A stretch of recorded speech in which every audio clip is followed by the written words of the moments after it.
Welcome, critical thinkers. Professor Leis here. In this video, I want to give y'all a brief tour of our Canvas page, just to make sure that everyone is aware of some of the key features. I understand that some of us might not be as familiar with Canvas as others, so just want to give you a little tour, show you around. So here we are on the home page, where I have all of the publication information for our course textbook. So the title of our book is Everything's an Argument, and the authors are Andrea Lunsford and John Ruskovich. The edition we're using is the 8th edition, and it must be the 8th edition. Any of the earlier editions will not work because the content has been updated quite significantly, so it must be the 8th edition. One thing that some of you may have noticed is that there are two versions of the 8th edition. So there's Everything's an Argument, and then there's Everything's an Argument with readings. We're not going to use any of those readings, so if you happened to get that version of the book, that's okay. It still has all the same content that we'll be using, but we won't look at any of those extra readings that are included. So that's not necessary to get. However, like I said, as long as it's the 8th edition, you can have just the normal one or the one with readings. Those readings are really interesting, and I encourage you to take a look at them if you did get that book, but it's not necessary. But don't freak out if you accidentally got that one instead of just the kind of basic version, but as long as it's the 8th, you should be fine. I have some links here to some places that you can either purchase or rent the book. So one of them is the Cypress College bookstore. We have the page for chegg.com, and then we have the page for the page at the publisher and the publisher's website. So what's important here is that we have the books by Monday the 31st of August, because that's when we'll begin using it, and we must have the book in order to succeed in the course. So if you haven't already done so, make those moves to get this book immediately, because it's necessary for your success in the course. Alright, so let's take a look at some of the features here. So on the left-hand side, we have two navigation bars. We have the one on the very far left, which is the global navigation. So this is navigation through the entire Canvas site, regardless of the course that you're currently looking at. And then right next to it, we have the local navigation, and this pertains specifically to our Canvas page, our Canvas site. Okay, so we have the home page, which is what we're looking at. We have modules, we have assignments, discussions, grades, syllabus, Cypress College library resources. I'm not sure why it's hyphenated like that, but it is what it is. I didn't design it. And normally there will also be a tab that says announcements, but because I haven't posted any announcements at the time of this recording, it's not there. So when you look at your navigation, you'll probably see the announcements. So just know that that will be there as well. And that's where you can look at all the announcements. Okay, for our purposes right now, I want to look at modules. Let's click on that. And we have a view of our first week. So for each week, I will label it clearly with what week number it is and the dates that that week falls on.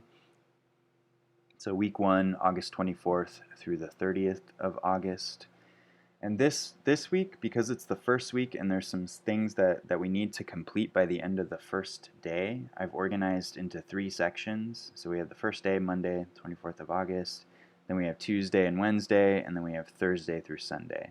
Normally, each week will be organized just into 2 sections. So it would say Monday through Wednesday, and then Thursday through Sunday.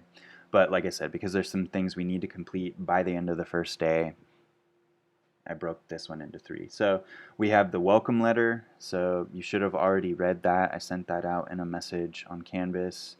We have the syllabus, again, should have already read through that document. If you haven't already, though, make sure you do so ASAP. So the syllabus is essentially the contract for the course, right? It outlines all of the expectations, the policies, responsibilities, etc. It gives you a preview of what to expect from the course, right? So it's really important that you take a look at that, you read through it carefully, you're aware of all the expectations and responsibilities for the class. We have the grade and project breakdown, where I break down the grading system and how the projects are organized in our course. I have another announcement for the textbook, so again, make sure you have it by the 31st of August. And then we have our first discussion post. So let's go ahead and take a look at the discussion post. So the discussion posts they'll follow essentially the same format, regardless of what discussion it is, but of course the prompts will be different depending on what the discussion is, right? So for our first one, it's just a way for us to introduce ourselves to the class. So you'll read through the prompt, you'll respond to these items, make sure that you compose your response with all of these, addressing all of these items, paying attention to the word count, etc. Including a photograph of yourself or of something that you think represents you. And then when you're ready, you're going to click the reply button, and then a text box will appear, and then this is where you can enter your response. Now what I recommend that you do is you don't just compose it directly into this text box, because something could happen where your computer freezes or your cat jumps on your keyboard or something, and then all of your work is erased, lost forever. So to avoid that, what I recommend you do is compose it in Google Docs or Microsoft Word or some other word processor, and then when you're finished composing the response, you can just copy and paste it in there. Now, a way to attach photos, there's a couple of different ways to do it. You could either attach it as an attachment, but the problem with doing that is that everybody, if they want to see what the picture is, it's not going to show it, and then they have to download it to their computer, and then they have a picture of you on their computer, and I don't know, that could be a little weird, right?